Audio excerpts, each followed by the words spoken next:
Bueno, ya estamos de regreso en esta edición de Panorámico, una producción del TEC de Monterrey, Campus Guadalajara, transmitido por el Canal 7 del Sistema Jalisciense de Radio y Televisión.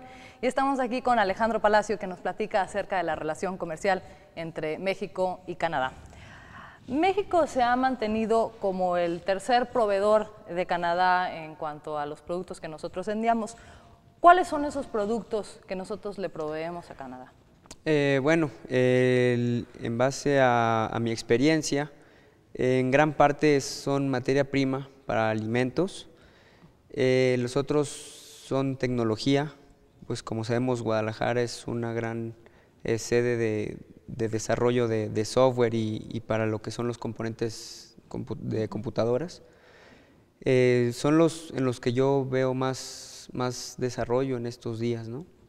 ¿Qué oportunidades tiene México ahorita en territorio canadiense? Cada vez se está abriendo más, hay más posibilidades de expansión. Primero porque México ya también está ofreciendo productos de calidad internacional que se han tenido que adaptar a las necesidades del mercado global, no solo para entrar a los mercados de Estados Unidos y Canadá, que tal vez son unos de los más exigentes junto con Europa. Esto ha permitido abrirle nuevos mercados a los diferentes productos. Ahora, al contrario, ¿cuáles son los productos que México está recibiendo de Canadá en este momento? Bueno, en la industria alimenticia podemos encontrar mucho lo que es la linaza, por ejemplo. Este es un producto originario de Canadá que se está vendiendo en muchas partes del mundo y en México no es la excepción. Grandes empresas lo utilizan como ingrediente en los panes que hacen, en diferentes alimentos que podemos encontrar. Ahora, ¿qué oportunidades tiene? ¿Cómo está la inversión canadiense en México? ¿Cómo estamos viendo en ese panorama? ¿Qué perspectiva tienes acerca de la inversión? Bueno, existen diferentes opciones de inversión a través de la iniciativa privada que está interesada en desarrollar estos nuevos negocios en México. Y además también se está abriendo mucho las puertas a lo que es al sector público canadiense que está invirtiendo para desarrollar proyectos que mejoren la calidad de vida de los sectores más económicamente bajos y que puedan desarrollar nuevos productos que les sean de utilidad a ellos, ¿no? Esa es a veces un poco la tendencia. ¿Qué estrategias o mecanismos podemos implementar como país para fortalecer nuestra relación con Canadá, para llegar a ese potencial que creo que su economía y geografía nos da, pero sin embargo no hemos logrado? Es algo interesante lo que preguntas, porque después del Tratado de Libre Comercio hay muchas posibilidades para exportar principalmente. Te puedo hablar de los cupos, de la cercanía geográfica en la que estamos, mas sin embargo es un poco complicado por la cuestión de los fletes. A veces es mucho más barato mandar a Asia o a Europa que mandar a Estados Unidos y Canadá. ¿Por qué? Me imagino que es debido a que hay una gran demanda del comercio entre estos dos países, o entre estos tres países, y es por eso que se ha encarecido un poco esos aspectos de los fletes. Sí. Bueno, pues más adelante les invito a ver esta cápsula donde Fernando Baños, comisionado de negocios del gobierno canadiense en el World Trade Center de aquí de Guadalajara, nos explica. Adelante.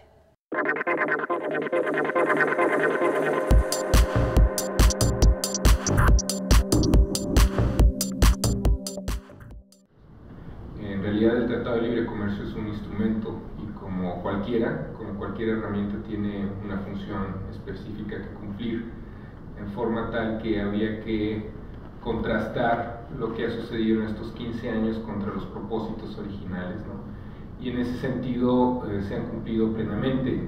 El comercio, por ejemplo, entre México y Canadá ha aumentado 6 veces durante estos años, desde alrededor de $4,000 millones hasta más de 26,000 en el 2008. Lo mismo puede apreciarse en el caso de Jalisco, la inversión ha crecido también y todos los factores económicos, sean empresas o consumidores en lo individual, en México perciben muy claramente la diversidad de alternativas que existen ahora, que es muchísimo más grande a la que se contaba antes de la entrada en vigor del TLC. Los beneficios se extienden mucho más allá del incremento en sí mismo del comercio, ¿no?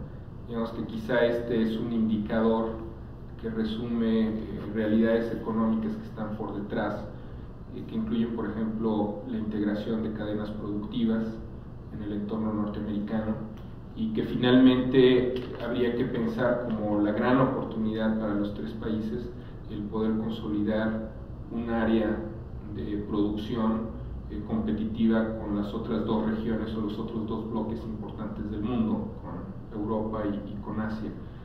Es decir, que el TLC creo que ha cumplido extraordinariamente bien los propósitos principales para los que fue diseñado, y puede ser en un futuro una plataforma para que esta creciente integración de Norteamérica redunde en aprovechar algunas áreas de complementariedad, de eficiencias que probablemente hasta el momento no se han dado entre los tres países. Algunas industrias ya están muy avanzadas, es el caso, por ejemplo, de la industria automotriz, que tiene en realidad una plataforma industrial distribuida entre los tres países y donde cada uno puede ofrecer una ventaja distinta, muy bien diferenciada en términos de insumos, de calidad de mano de obra, de costos, incluso de tecnologías, de canales de comercialización, etc. Pero ahora queda la oportunidad para hacer algo similar con el resto de los sectores industriales, en forma tal que cuando veamos el TLC o la integración económica de Norteamérica en los próximos 15 años, podamos ver un brinco en la competitividad de la región considerada como un conjunto. Es muy curioso que si analizamos, por ejemplo, hablando específicamente del comercio entre México y Canadá, a lo largo de los años los principales rubros han sido consistentemente los mismos y radican o gravitan principalmente en sectores industriales, en productos manufacturados. Estamos hablando de maquinaria, de equipo eléctrico, de equipo electrónico, de autopartes. Esto nos da una evidencia, pues, de esta integración de la que yo hablaba, pero también de la complementariedad. Hay otros sectores donde sí podemos ver un patrón diferenciado, por ejemplo, entre lo que Canadá exporta hacia México y de México hacia Canadá, por razones obvias, como son los basados en recursos naturales, porque evidentemente las condiciones geográficas, climáticas son totalmente distintas. Entonces, por ejemplo, para Canadá, México es un mercado importante en la venta de granos y de oleaginosas. De hecho, la zona metropolitana de Guadalajara en particular es uno de los principales mercados mundiales de la canola canadiense.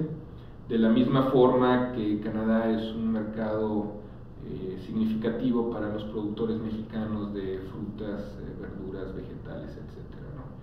Y junto con esto, quizá también yo mencionaría algunos productos intermedios o productos de consumo que actualmente provienen de grandes cantidades fuera del bloque Norteamérica, pero que buscando oportunidades de alianzas estratégicas, por ejemplo, coinversiones o alianzas para comercialización cruzada entre empresas mexicanas y empresas canadienses, pudieran encontrarse nichos donde el comercio se incrementará en forma importante en las dos direcciones, ¿no? Bueno, ahí vemos como Fernando Baños nos explica algunas de las ventajas y desventajas que ofrece el Tratado de Libre Comercio.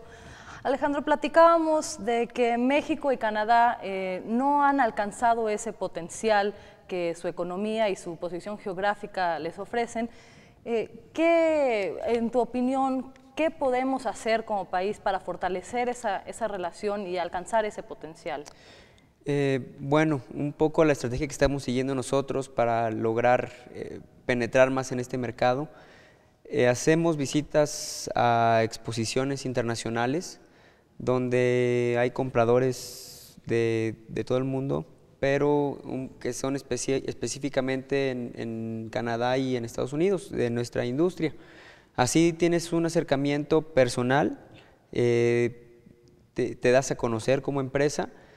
Y aprovechar también, hay muchos apoyos del gobierno mexicano que a veces ni siquiera se conocen para ¿Qué poder... tipo de programas tiene, por ejemplo, el gobierno para apoyar la inversión o el comercio bilateral? Bueno, generalmente todos estos apoyos se dan a través de HalTrade, del gobierno del estado de Jalisco, o también a través de la Secretaría de Economía del gobierno federal. Estos apoyos, en general ProMéxico, que es el organismo del gobierno, quien da apoyos de capacitación, de agendas de negocios, diferentes opciones para asistir a estas exposiciones o tener contactos. Bueno, nos tenemos que ir a un corte. Esto es Panorámico, no le cambie. Estamos platicando con Alejandro Palacio, quien nos platica acerca de las relaciones comerciales entre México y Canadá. En un momento regresamos.